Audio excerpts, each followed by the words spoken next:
The great day of the Lord is near, it is near, and hasteth greatly, even the voice of the day of the Lord.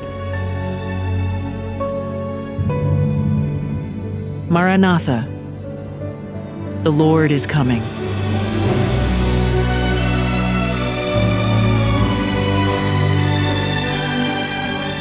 Garden of Eden restored, December 12th. To him that overcometh will I give to eat of the tree of life, which is in the midst of the paradise of God. Revelation 2:7. The Garden of Eden remained upon the earth long after man had become an outcast from its pleasant paths.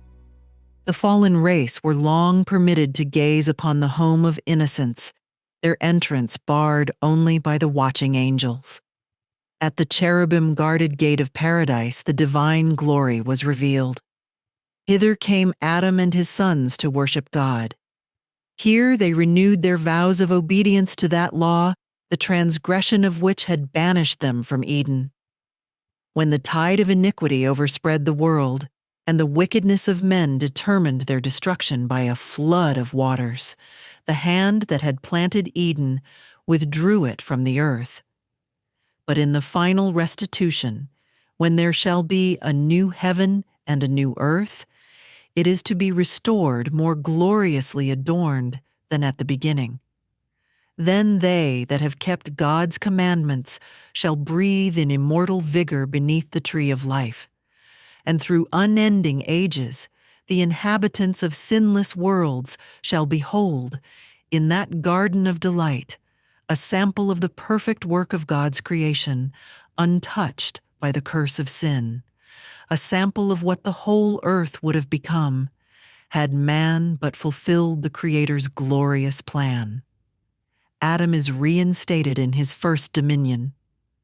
Transported with joy, he beholds the trees that were once his delight, the very trees whose fruit he himself had gathered in the days of his innocence and joy.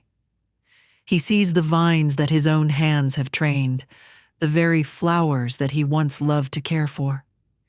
His mind grasps the reality of the scene. He comprehends that this is indeed Eden restored.